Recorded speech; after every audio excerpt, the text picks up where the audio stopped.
Bonjour, je m'appelle Xavier de Bénazé, je suis jésuite ici dans ma communauté à Vanves, près de Paris. Voilà, vous voyez autour de moi le jardin de la communauté. On va y revenir comme un lieu d'espérance, un terreau pour l'espérance active. Mais avant ça, je termine de me présenter. Donc, je suis rentré chez les jésuites il y a 11 ans. Je serai ordonné prêtre le 2 avril.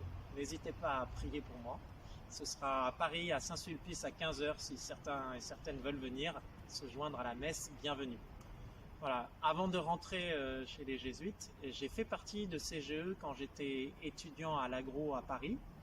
Et depuis cette période-là, j'ai toujours travaillé sur les questions de développement durable en sortant de l'agro, en conseil. Et puis après, j'ai repris la question de la crise écologique et sociale et de l'écologie intégrale du pape François dans mes études de théologie et de philosophie pour me préparer à être prêtre. En fait, Laudato Si est sorti pendant que je faisais mes études. Si vous voulez creuser comme jeune chrétien les questions d'espérance face à la crise écologique et sociale, n'hésitez surtout pas à faire un groupe de lecture sur Laudato Si. C'est vraiment un texte extraordinaire, très riche, assez simple d'accès. Et si vous voulez vous aider dans cette lecture, vous pouvez aussi aller regarder la web-série faite par la revue Projet et le CERAS qui s'appelle Clameur.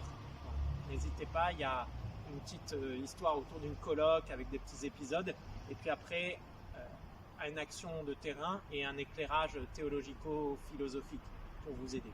Et vous partagez ce terreau, vous voyez là, ce terreau tout simple, c'est les feuilles de notre jardin et ils sont sur des planches qui serviront à cultiver des légumes et des fleurs.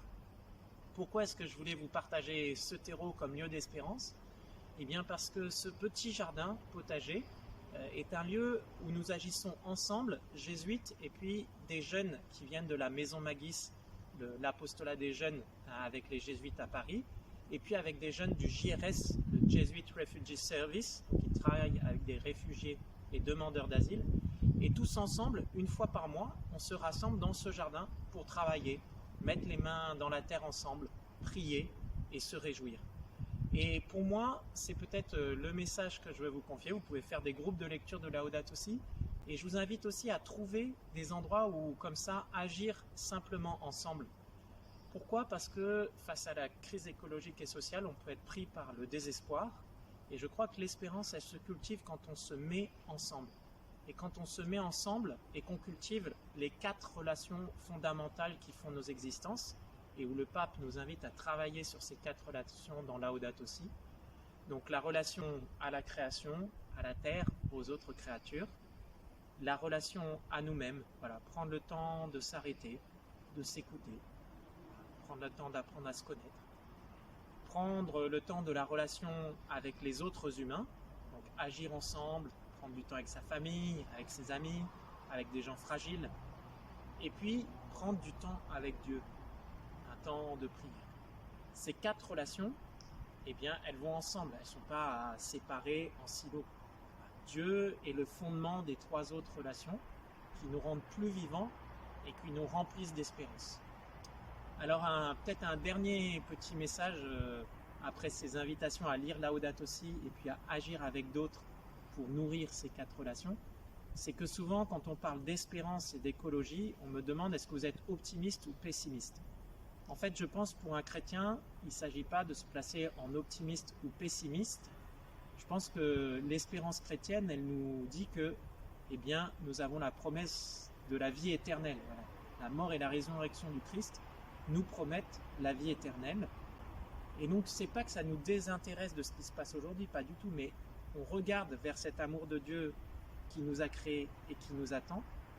Et du coup, puisqu'on a cette promesse de vivre éternellement en Dieu, eh ben, on peut agir aujourd'hui par amour sans avoir besoin d'une garantie du résultat, voilà, sans avoir besoin d'être optimiste ou de se dire je suis pessimiste donc ça vaut plus le coup de faire quoi que ce soit. Donc je peux agir dans l'espérance, je peux aimer aujourd'hui parce que je suis avec le Christ et que l'Esprit Saint travaille en amont de nous. Je collabore avec lui et l'avenir lui appartient.